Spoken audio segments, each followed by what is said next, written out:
Nakushukuru sana mtazamaji wa UTV kwa kuchagua kuangalia Kidani na kwa kutenga muda wako, ni nusu saa tu, ambapo leo tunakwenda kujifunza masuala kuhusiana na utalii.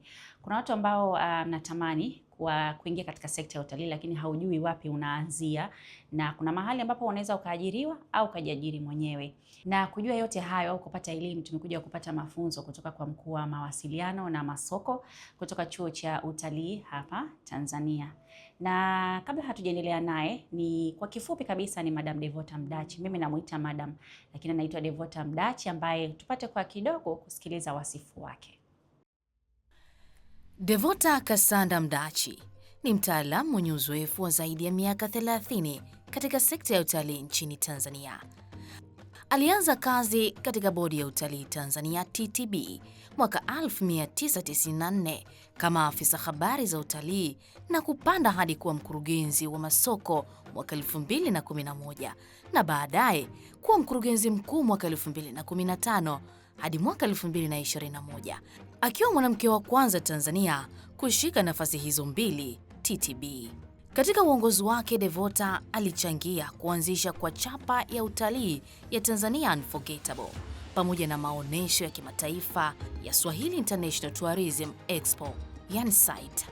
Amefanya kazi katika taasisi mbalimbali za ndani na nje ya nchi katika sekta ya utalii na ameshiriki maonesho ya utalii katika nchi nyingi duniani ikiwemo Marekani, Uingereza, China, Ufaransa na Afrika ya Kusini.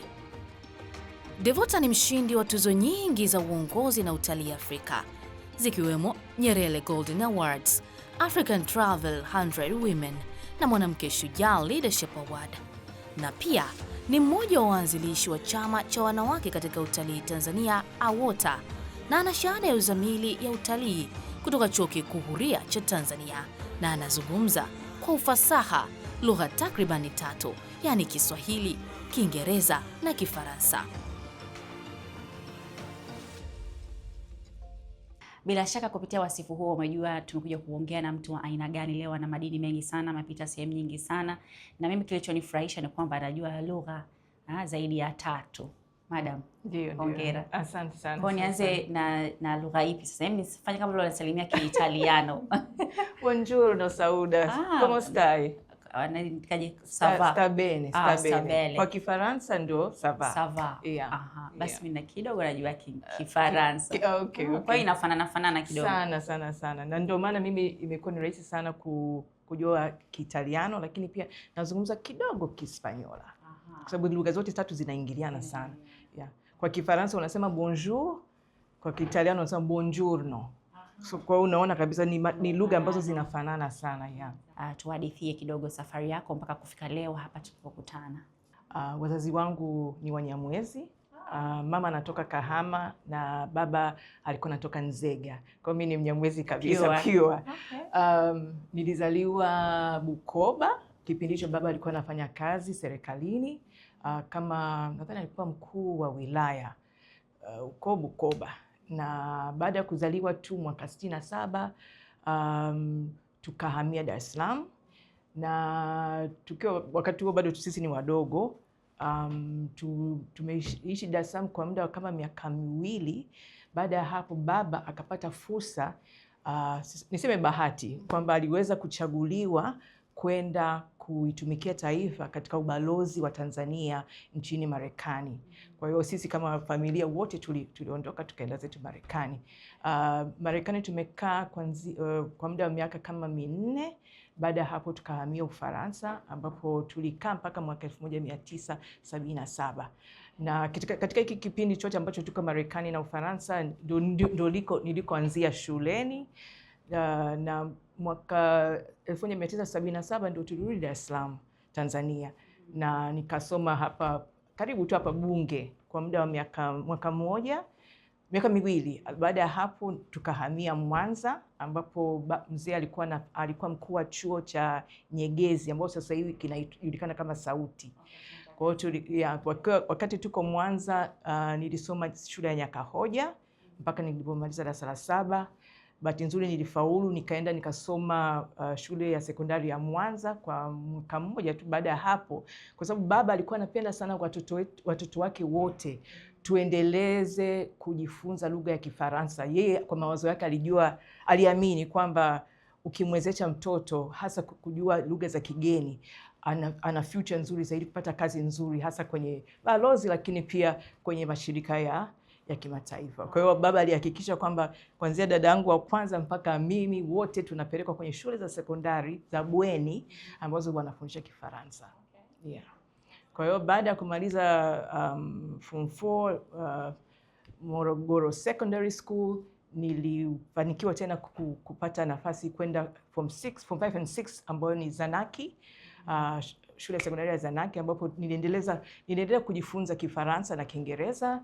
Na bahati nzuri baada ya kumaliza tu A level nikapata nafasi kwenda jeshini. Nilienda Makutupora pamoja na Mpwapwa, na baada ya jeshini nilienda chuo kikuu cha Dar es Salaam. Nikaenda nikajifunza international relations, lakini pia niliendelea kujifunza Kifaransa, advanced French, ambapo nilihitimu masomo yangu chuo kikuu cha Dar es Salaam mwaka 1991. Na baada ya kumaliza tu chuo mwaka 92 nilibahatika kuolewa na nikahamia Arusha. Na nikiwa kule sasa ndio nikaanza kujiingiza kwenye fani ya utalii. Vitu gani vilikusukuma ama vilikushawishi kupenda utalii? Mimi nadhani toka utotoni, toka nilipokuwa mtoto, na hasa ile tulivyokuwa tunasafiri kwa mara ya kwanza kwenda Marekani. You can just imagine mtoto wa miaka 4 anapandishwa kwenye ndege hizi za kimataifa kwenda nje, alafu unafika kwenye sehemu kama Marekani. Mzee alikuwa anapenda sana kutalii, kwa hiyo alitufundisha iko kwenye damu kwamba tukienda mahali lazima tutalii. Kwa hiyo nadhani pale ndio chimbuko la mimi kuanza kupenda kuingia kwenye sekta ya utalii. Lakini pia nikiwa form 4 nakumbuka kulikuwa kuna nafasi, I think it was Air Tanzania, walikuwa na ajiri wahudumu ndani ya ndege. Niligombana sana na baba kwa sababu yeye alikuwa anataka niendelee kusoma, lakini mimi akili yangu yote ilikuwa nataka kuwa air hostess. Okay. Lakini namshukuru mzee alivyonikatalia ndio imenisaidia niweza kufika hapa nilipo. Labda pia ungekuwa mtu mwingine huko pia huwezi kujua. Yeah. Ni kwa nini ulipenda kuwa air hostess? Baadhi yao, muonekano wao, wanavyoburuza masanduku na nini, yani afu kile kitendo cha kwamba kila siku wako angani wanaenda wanatembelea nchi mbalimbali, niliona inanivutia sana. Okay. Yeah. So baada ya kuingia kwenye utalii, ulianzaje kupanda ngazi moja baada ya nyingine mpaka hapo ulipofika sasa hivi, na ni maeneo gani hasa umepitia kufanya kazi? Mimi nilipoingia kwenye sekta ya utalii baada ya kumaliza chuo, kwanza nilifanya kwenye kampuni ya binafsi ambayo inajulikana kama Abercrombie and Kent. Na nilipoajiriwa kwenye ile kampuni waliniajiri kwa sababu nilikuwa nazungumza Kifaransa. Kwa hiyo wateja wao wengi ambao walikuwa wanakuja kutoka Ufaransa walihakikisha kwamba mimi ndo ninaonana nao na wafanyia briefing, lakini pia naenda nao porini. Nadhani hiyo pia sasa ndo kaanza kumuelewa mzee sasa. Kwamba fursa ziko nyingi kwenye sekta ya utalii. Okay. Kwa hiyo nikafanya Abercrombie and Kent kwa muda kama miaka 2, alafu mwaka 1994 nikapata bahati nikasikia kwamba kuna taasisi ambayo inaitwa bodi ya utalii. Ndio kwanza walikuwa sasa wamefungua ofisi yao ya Arusha na walikuwa natafuta wafanyakazi. Ndio nikaanza sasa kazi rasmi sasa serikalini nikiwa chini ya bodi ya utalii. Bodi ya utalii niliingia kama afisa habari, yani ngazi ya chini kabisa. Hiyo ni 94, lakini kati ya mwaka 94 na 2013 nimekuwa nikipanda daraja moja hadi lingine mpaka 2011 nikafanya tena interview nyingine na nikafanikiwa kupata nafasi ya kuwa mwanamke wa kwanza kuwa mkurugenzi wa masoko wa bodi ya utalii, nafasi ambayo nilidumu kwa muda wa miaka 4. Baada ya hapo ikatokea tena nafasi ya mkurugenzi mkuu, nikaomba tena na hiyo kufanyia usahili na bahati nzuri nikafanikiwa, nafasi ambayo nilidumu mpaka 2021. lakini pia mwaka 2011 kulitokea nafasi SADC. SADC walikuwa na kitengo ambacho kinajishughulisha na mambo ya utalii, Regional Tourism Organization of Southern Africa. Nikafanya tena usahili, nikapata nafasi na fursa ya kwenda kufanya kazi Johannesburg, kwenye hicho kitengo cha masoko ambacho kiko chini ya SADC kwa muda miezi mitatu. Kwa hiyo nikazidi sasa kujifunza na kuelewa zaidi ya kuhusu mambo ya utalii. Exactly. Yeah. Unajua, tunapozungumzia utalii kwa sisi ambao hatuko kwenye hilo eneo, sisi tunamuona tu yule mtalii kutoka nje kaja, yuko kule porini anatembea. Sisi tunajua utalii umeishia hapo, lakini kumbe ukishaingia huko unaona kuna fursa nyingi zaidi. Na tupe tueleweshe ama tufundishe ni vitu gani hasa vinapatikana huko kwenye fursa za utalii ambazo sisi hatuzioni kwa jicho hilo ambalo nyinyi mko kwa mnaona.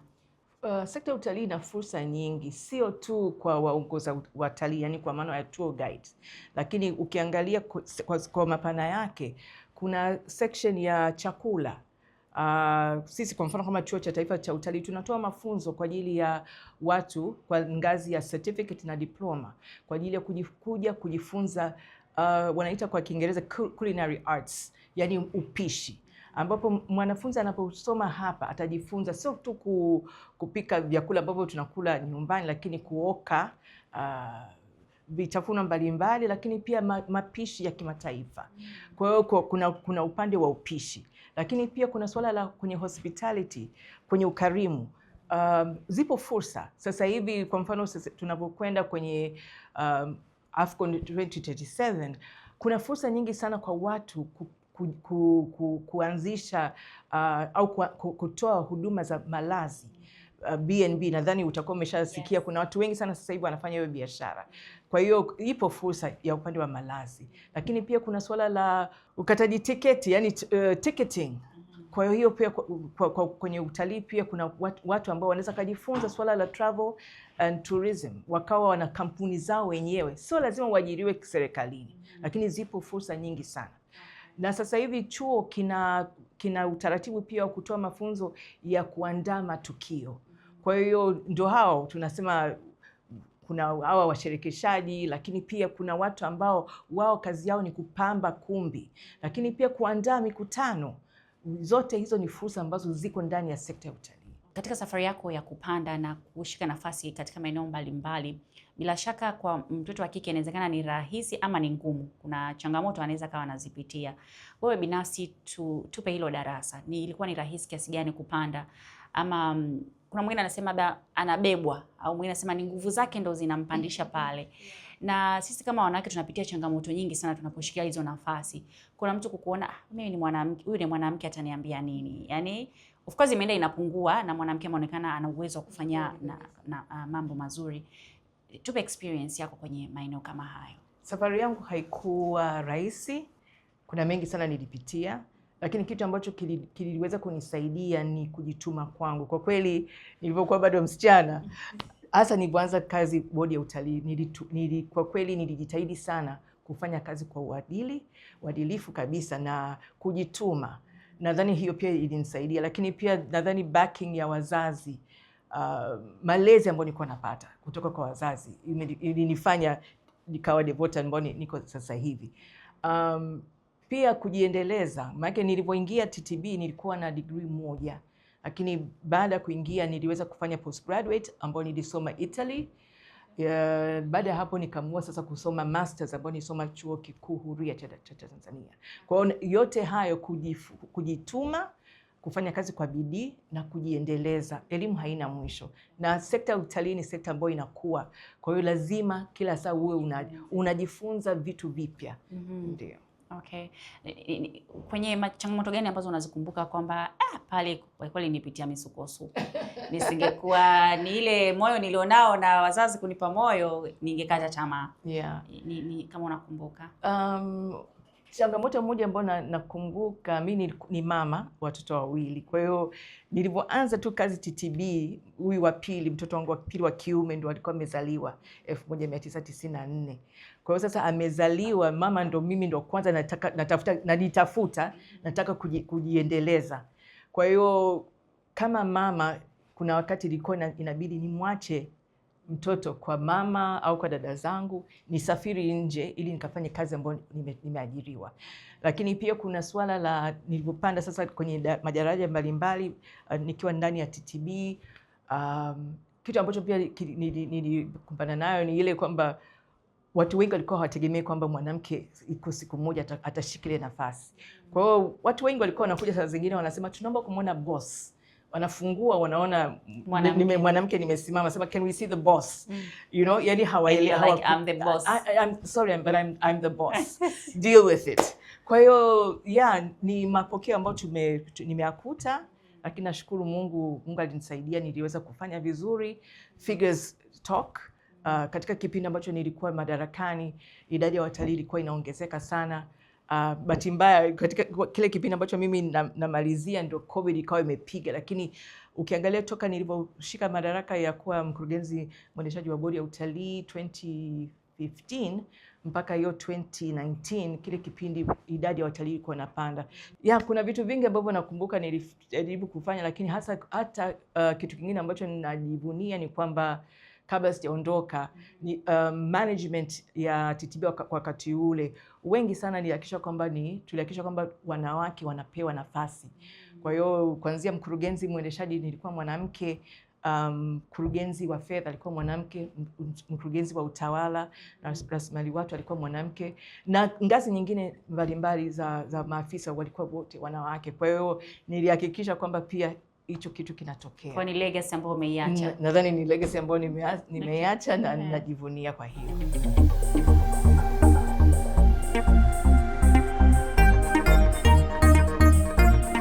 Unafikiri binti ambaye ametoka kwenye familia ambayo haiwezi kusupport hivyo vitu vingine, hana hiyo support, wanasema hii support system, labda baba anaua uelewa, mama anaua uelewa, ni familia fulani tu ya kawaida ambayo unakuta sasa binti wewe unaanza kuelewa mambo.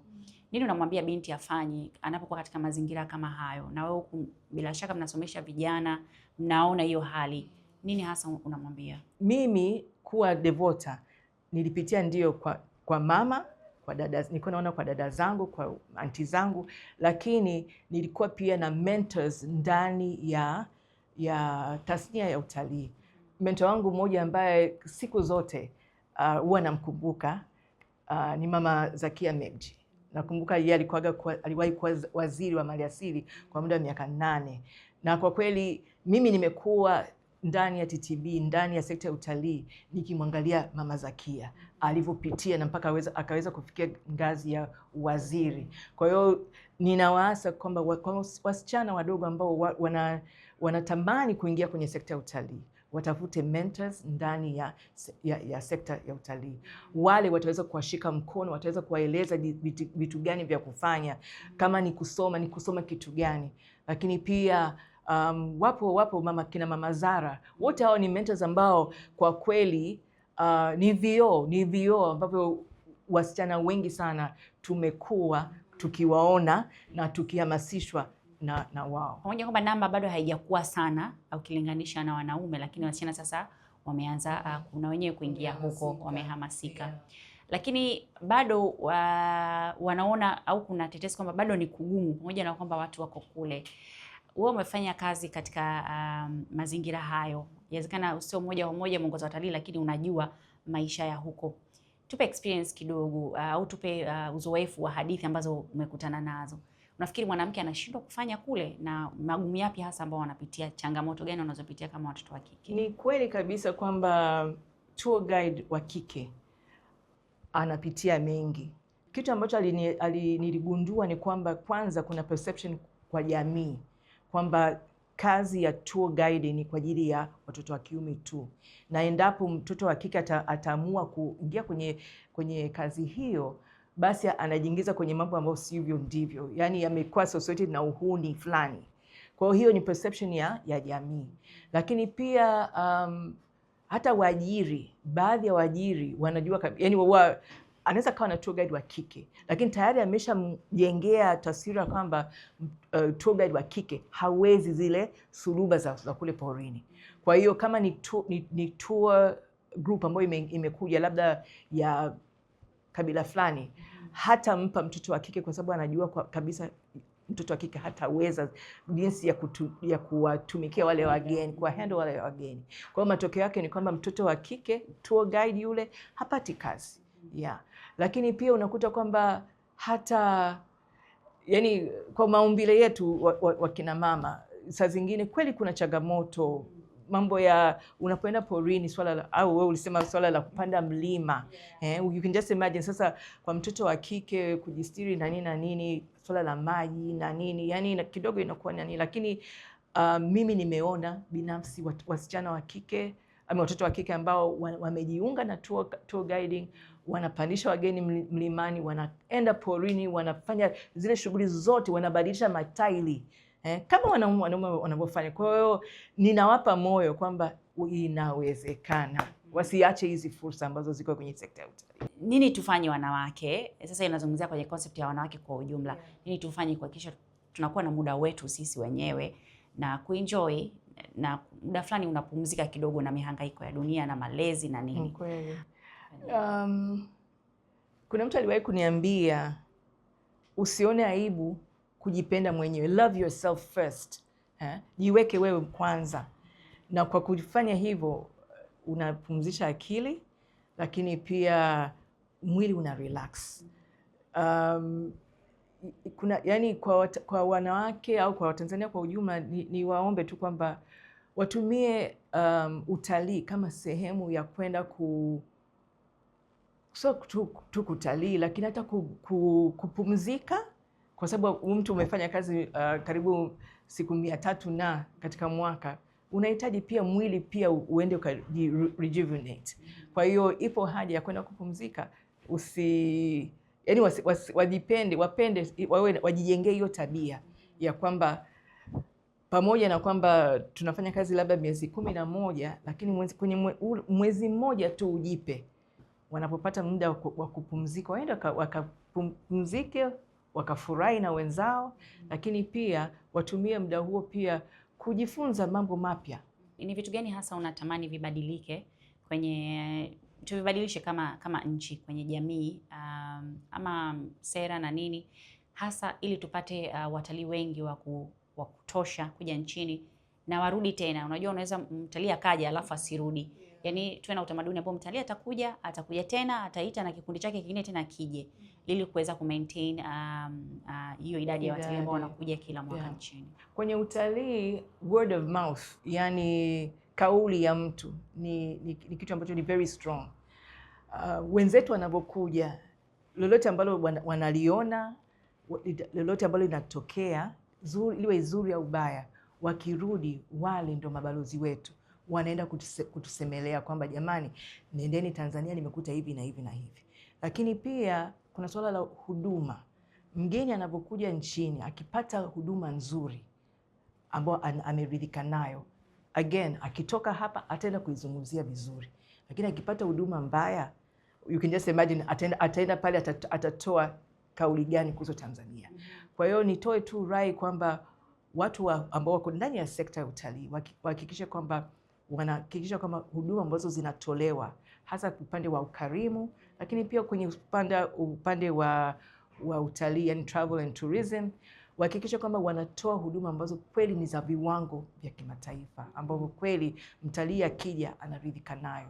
Kwa hiyo hivyo ni vitu ambavyo nadhani lazima yani tuvitie mkazo, kuhakikisha kwamba vijana wengi zaidi wanasoma katika vyuo vyetu vya utalii ambavyo vinatoa mafunzo ya ukarimu na utalii, lakini pia tuhakikishe kwamba tunapanua wigo wa aina za utalii ambazo ziko Tanzania. Tanzania imebarikiwa kuona vivutio vingi sana, lakini na sio wanyama tu, sio hifadhi za taifa tu, viko vivutio vingi sana lakini havijulikani.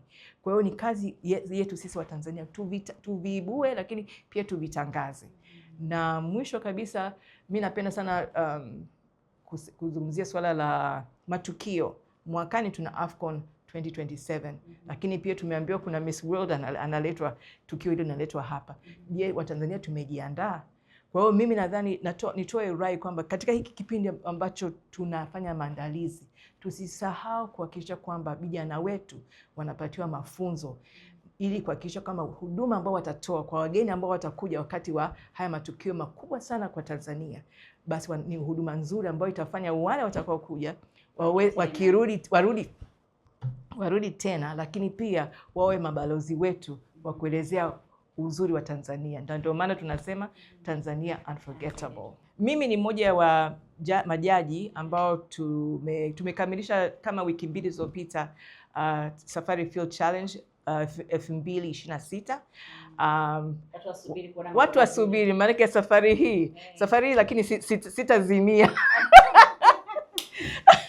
Lakini kuna mazuri sana tumeona kule. Tulienda Ngorongoro, tukaenda Dubai, tukaenda na Ndutu. Kwa kweli vijana safari wamejipanga, wasikose kuangalia Safari Field Challenge 2026. Na mtazamaji wa Kidani, bila shaka kwa nusu saa ambayo tumekuwa hapa na wewe umepata elimu ya kutosha kutoka kwa Madam Devota Mdachi ambaye ametisimulia mambo mengi kuhusu yeye mwenyewe, lakini pia fursa zilizoko katika sekta ya utalii na hata hapa chuo ambacho wao wanatoa hizo kozi mbalimbali katika nafasi mbalimbali kwenye sekta ya utalii. Kwa hiyo ni kwako wewe kuchukua hatua. Namba inapita hapo chini kwenye screen yako 0688475656, au nifuate katika mitandao ya kijamii, andika Sauda_Kidani Show ama UTV TZ ama Azam TV TZ. Mpaka wakati mwingine, kwaheri.